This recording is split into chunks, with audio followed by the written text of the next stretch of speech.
Welcome back, Buckeye Nation, to your Caribou Data Science channel. Today is Monday, October the 4th, 2020. It's time for your daily COVID-19 analysis. Before we get started,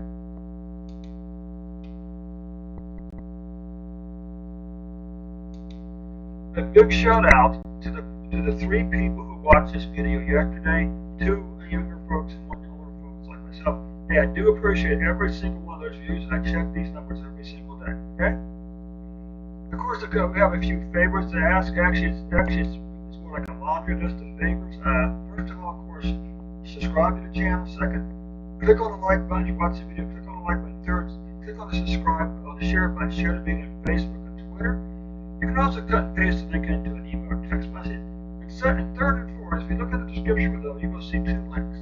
The first link is your invitation to my live stream at 8 p.m. Eastern Daylight Time on Twitch. This is a data analytics channel, and it involves a lot around our programming, okay?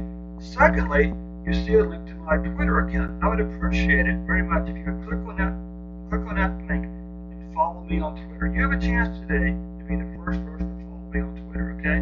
So click on that Twitter link and follow me on Twitter, okay? Now let's get on with the numbers. There's a couple things we always need to remind ourselves. We talk about Ohio's COVID-19 numbers. That is back in February of 2021 this year. The governor's office came out and said, oops, we undercounted COVID-19 deaths by close to 4,000 in the fourth quarter of 2020. But of course, rather than go back and correct the numbers for the fourth quarter and reissuing them, they added these missing numbers on February 11th, 12th, and 13th, which as you see produces a massive spike.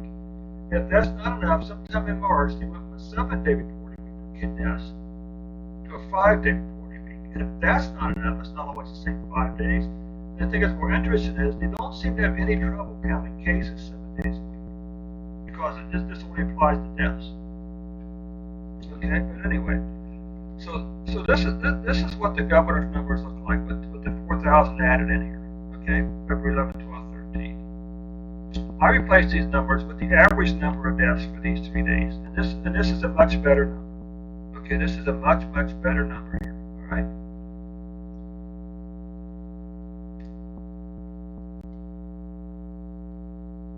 Now if we come down here and we look at deaths, the thing that's kind of curious about this, if you went back and corrected these numbers over here, this plot would actually look much better because it may start up here, and what you'd have a much longer decline from this point up here all the way down to here. So in one sense, they kind of hurt themselves by them being lazy and not fixing the numbers in 2020. But anyway, you can also see here when all of a sudden you decide to switch to a 5-day reporting week. What you can see, since this refers to a long declining pattern down to mid-July. Okay? Now in mid-July, deaths began to increase in Ohio. Now the question, of course, is how many of these people here this year were vaccinated? Okay. What about deaths by week? Well, no big surprise. You could ignore this drop-off here because this is probably the days when the deaths were recorded. Okay? Nonetheless, you can still see this declining pattern of deaths here. Alright? Followed by a climb up in July. What about cases? Well, you can see cases here, the same basic pattern, a long declining pattern beginning in July, down to July. Then in July, the numbers began to increase again. This is just higher deaths using a different smoothing curve. Doesn't really mean anything. We've already saw this. So anyway, Buckeye Nation, that does conclude your report for today. Before I let you go, of course, you know the drill. Like, share, subscribe to the video. Come back and join me tonight at 8 p.m. on Twitch. You see the link in the description. And of course, don't forget to click on the Twitter link and follow me on Twitter today. Thank you so much for your time. We'll catch you tomorrow.